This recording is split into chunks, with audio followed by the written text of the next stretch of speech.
Hi everyone, welcome to Omnium Gatherum. So, in this episode, I thought maybe I need to speak about something like food. Yeah, food is like very, very important. I think it is the most important thing I believe to survive, and some people live for food, some people just have food to live. I don't know, it's like they just say that, right? I've just probably got it wrong. So yes, food actually plays like a very, very important role in everybody's life. But as of now, as of late, to be very honest, as I've growing up and as I have like immense amount of access to different kinds of platforms from where I can learn about food. Like you have people, nutritionists, dietitians, you have doctors, you have just normal, life coaches, you have fitness trainers, you have just general people like, old ladies or people who are just probably aged in life and understand food. You have your own family, you have people around you, just way too many, sources from which you get way too much of information about food. And more and more people are interested in talking about food now because everybody is so opinionated and everybody thinks their opinion matters very much. So I think you kind of hear a lot of people just yucking about it way too much than ever before. I don't think, in the past people just sat down and talked about food or the benefits of food or like how we need to eat and things. I don't think it was a norm at least a couple of years ago, probably a couple of decades ago, but now it is like a very normal thing. You just hear it every day and we are always googling about it. We're always, the moment we just they feel a bit like heavy or something, immediately we're like, okay, what am I gonna do? What did I have? What was in it? How did it really affect me and stuff, because maybe in the past, even if people had questions about their diet, they just didn't know whom to approach. Every time they had a question, they couldn't just go run to a doctor, or maybe there was not really enough doctor clinics or hospitals as well, so they kind of just kept their doubts to themselves or just stopped getting bothered, I believe.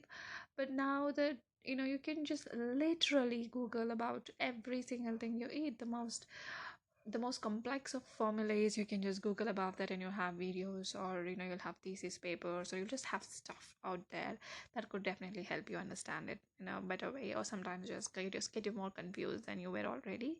So yes, so food has actually become like a very, very important topic, and there's so much of confusion around it. I am no nutritionist. I have literally zero knowledge about all of these kind of things because I've not studied it, and I don't believe I should really talk about things I've not studied, or I can't really vouch for anything. But all I'm trying to say in this video is how much for a person like me who is not from a science background, who's not from a medical background or something, to understand food, because I can only understand food in terms of how my parents have told me about it, or how people around me are eating it, or how I have been kind of really made to be acquainted with the concept of it. But now suddenly you have this, oh my goodness, the number of diets that people suggest you to be on is just never ending.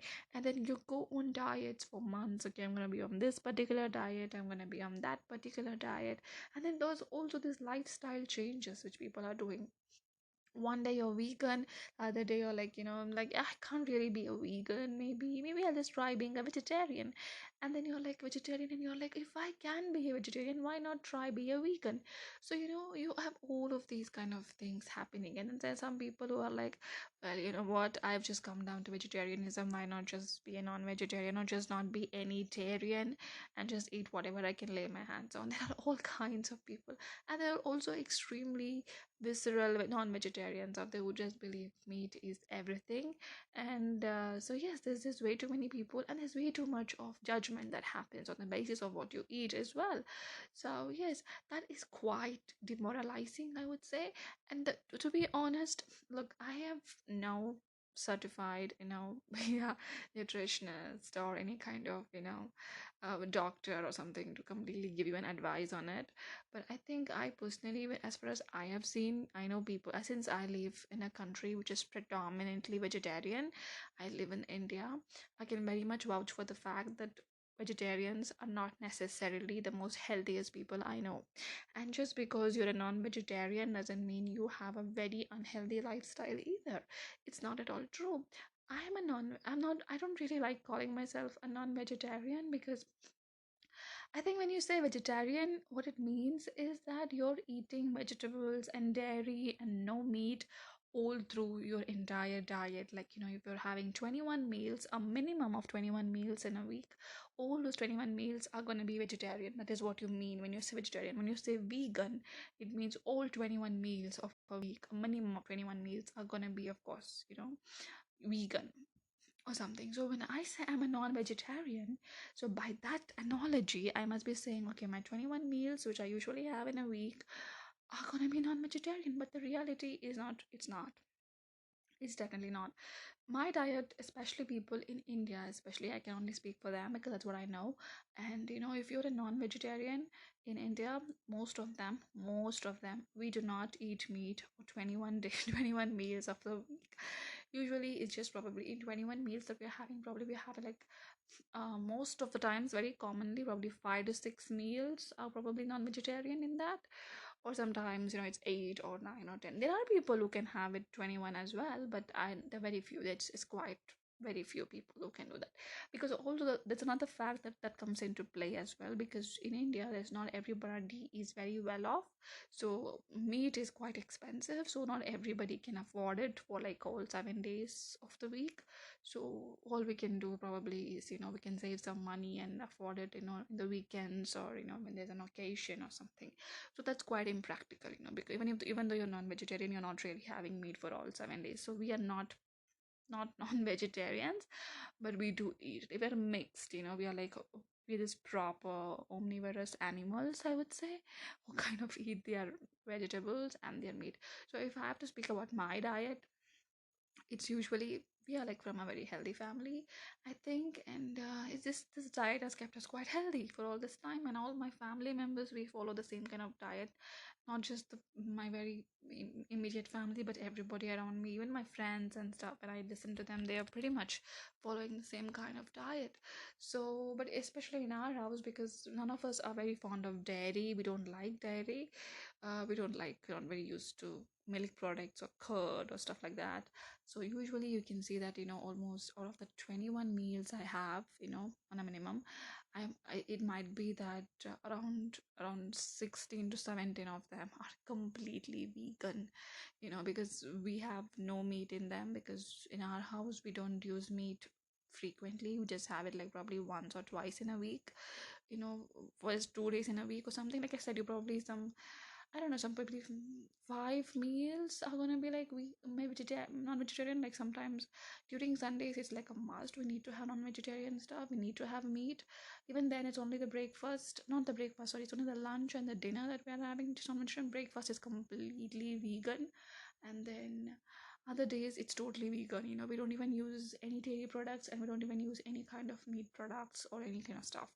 So it's basically that's how our diet is. So we have like a proper balance of dairy. Like we do take dairy, like we take milk and stuff, but not you know like my mom and stuff, they don't drink milk because it doesn't suit her and stuff. And my other siblings, they just kind of like, no, they drink batty and stuff. So the only time we use milk is for preparation of tea or coffee or something like that. And I am the only person who kind of really uses milk a bit. And I'm just probably having, I don't know, half a glass of milk the whole day, and that's about it. I'm not having more than that. When I say half a glass, it's a really tiny glass, okay? It's huge mug or something. It's a very tiny glass that you can find. Probably just having half a glass of milk for the whole day. Of that half, I'm probably having half in the morning, the other half in the evening, and that's about it. That's my intake of dairy products in a day. And coming to meat, of course, like I said, you max to max, we're having like 5 to 4 non-vegetarian meals in the whole week. Sometimes we just have two non-vegetarian meals in the whole. Sometimes we just don't have a non-vegetarian meal. Sometimes the Sundays as well, we miss them. So it's like that. So even though I am a non-vegetarian, I eat meat. My meat consumption is extremely low. Very, very low, to be honest. So in a way that kind of helps me to keep myself in check. So I am getting the whatever necessary vitamins, proteins, whatever it is you're calling that, which are probably something you get from vegetables, because we have a tons and tons of vegetables in a weekdays. Like every day we have a new vegetable. In the breakfast is so amazing, like we have fermented things as breakfast, especially in India. You can see South India especially, you'll see most of the things we're cooking is fermented. It uses very limited amount of oil and stuff. So we are having like really really healthy food, and it's a natural thing. And then we have the really amazing extremely low fat dinners and meals and everything. And only we just stuffing ourselves with some yeah, tasty non-vegetarian dishes, just probably for like 2 to 3 meals in a week, or some 4 to 5 probably. I'm not sure. That's about it. And then in a way, as we've been doing this for years, right from the time I can think of, probably, and it has really helped us. So I personally think, and I know people who are like 100% vegetarians, and I know the amount of health issues they all have. Is it because they're vegetarians? I don't know. Maybe it's because of the diet they follow. Maybe it's because I know vegetarians who have problems with certain sets of vegetables, certain sets of products, and they just choose to have one or two kind of vegetables or chunks, and maybe that's how the problem is. There's a lot of healthy options available in vegetarianism as well, which people just don't want to use. And the same thing goes for vegan. I know people who are vegan and have just, oh my goodness, bloody hell shit of a problem with their body. They have health issues, they need regular medical checkups, they need regular medicines to keep themselves up. They have all kinds of, body malfunctioning happening around there. Maybe it's also because, again, as I said, they're not making the best use of the veganism products that is out there. Maybe they're just not kind of getting a proper, diet plan on, okay, I'm a vegan, but maybe there are better substitutes I can eat. Maybe there are better supplements I can take, to get my health in check. So yes, so no, so basically what I'm trying to say is, you could be a vegan, you can be a vegetarian, you can be a non-vegetarian, but and can just be completely unhealthy as well. Just following a diet, just following a particular ism is not going to really help you. I think whichever thing you're following, you're a vegan, you're a non-vegetarian, you're a vegetarian, you are or you're just someone who survive on water, I don't know, whatever you are, I think you need to eat the right kind of things in whatever particular mode of nutrition that you're going to be taking part in. Whatever kind of food habits that you're going to be really keeping up with, I think you have to get the best of that particular food habit. As a non-vegetarian, I think it kind of gets easier for me because I'm having a mix of everything, so there's very limited chances that I'm missing out on something. Every time we just get ourselves completely checked up as well, it's everything is pretty much normal for us, and our cholesterol levels are normal, our all the necessary supplements for the body are normal. I can't really say what they are, but my doctor kind of like says it's everything is normal. So when everything, nothing is out of range, or quite fine. And I have my sister who's like who's a vegetarian. No, she lives with me in my same house, and kind of like she is a vegetarian. So, and she often falls sick. Always she's sick, and we take her to hospital. And the doctor is like, "Oh my God, your blood levels are so low, or you don't have iron, you don't have calcium, stuff like that." And then we eat kind of like the same house, we bring the same kind of ingredients, but of course she has a vegetarian version of it and we have non-vegetarian version. Or she eats very, like, she doesn't eat a lot of different vegetables and a lot of different kinds of recipes that we cook. So as it is, it's a problem. So yes, so what I'm trying to say is that whatever thing you're following, just make sure you're doing it right. If you don't do it right, there's no point of doing whatever that is you're doing. You may say, oh my God, I'm not worried about my health, and I'm worried about the environment, so I'm gonna be a vegan and stuff like that. But the thing is, there's no environment if there is no you. Okay, so take care of yourselves, and literally, if you're a vegan as well, a lot of unhealthy options. You find all this vegan pizza, vegan burger, you find all this vegan ready to mix stuff, which are full of sugar and preservatives, and just not good for your health.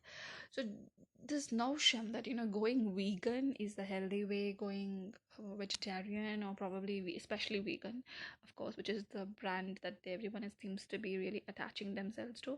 I'm a vegan, I'm a vegan, I'm a vegan. I think when these big shot celebrities and big shot people, who really have access to like amazing healthcare, within their doorstep, they can be weakened because they have someone really who's an expert in the field guiding them through this, telling them what to eat, telling them what they are lacking in the food, telling them you need this, you need that, or maybe you just need a shot of B12 or something. But people like us, we're just average, like, working class people. I don't think we can, like afford an healthcare where people can we can just hire a nutritionist and have them, check everything we eat and give us immediate reports. It's very, very expensive. So I think when you're following something which is as as I don't know, which is just not something which is going to give you everything your body needs, like for example when you're being a vegan and stuff, when because there's not enough idea for people who are getting into veganism. Probably these people are very well aware, the ones who are actually influential. Maybe they have access to nutritionists who are guiding them with this, but other people who are not, but just jumping on the bandwagon because they think everybody else is doing it, they don't really know what it is. They don't really have complete idea about what they're getting themselves into.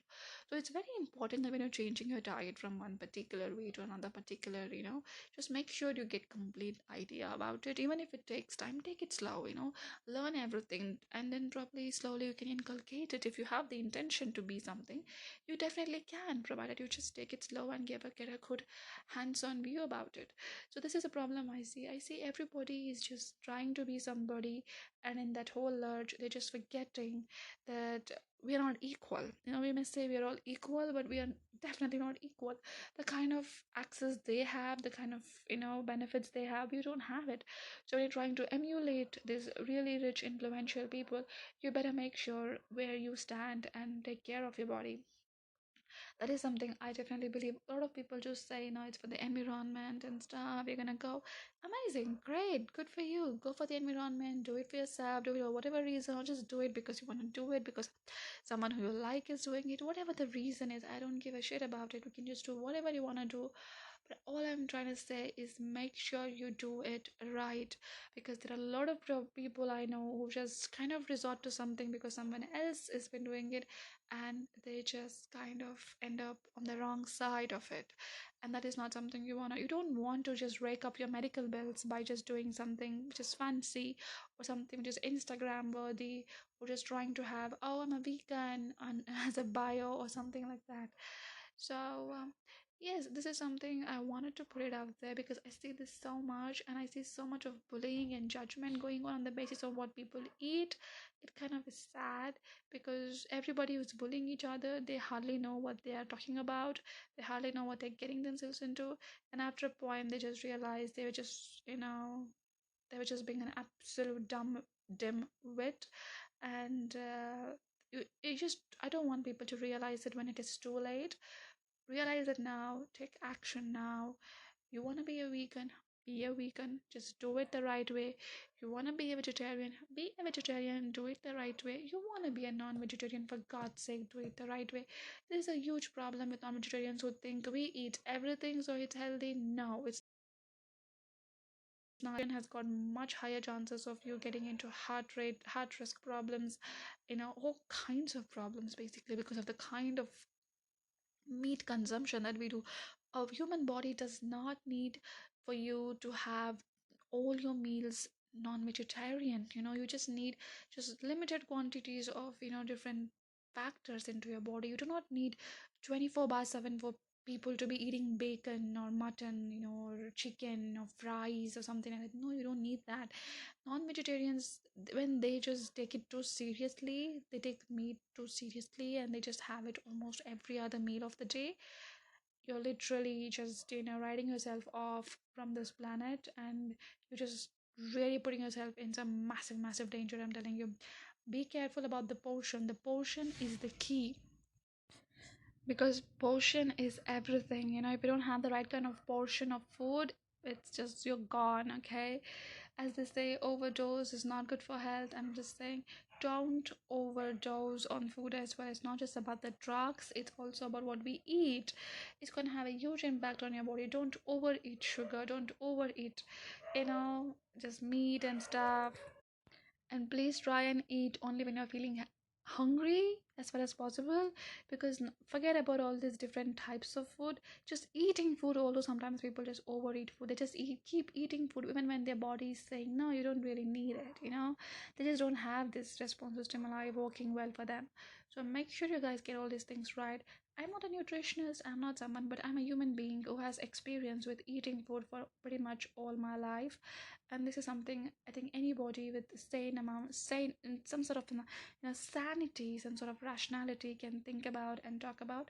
So all I'm trying to say is, whatever it is you're following, take care of yourself and do it right, so that you don't have to regret about what is left when it is not right.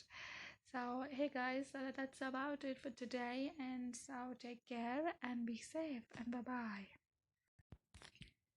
Hi everyone, welcome to Omnium Gatherum. So, in this episode, I thought maybe I need to speak about something like food. Yeah, food is like very, very important. I think it is the most important thing, I believe, to survive. And some people live for food, some people just, have food to live. I don't know, it's like they just say that, right? I've just probably got it wrong. So yes, food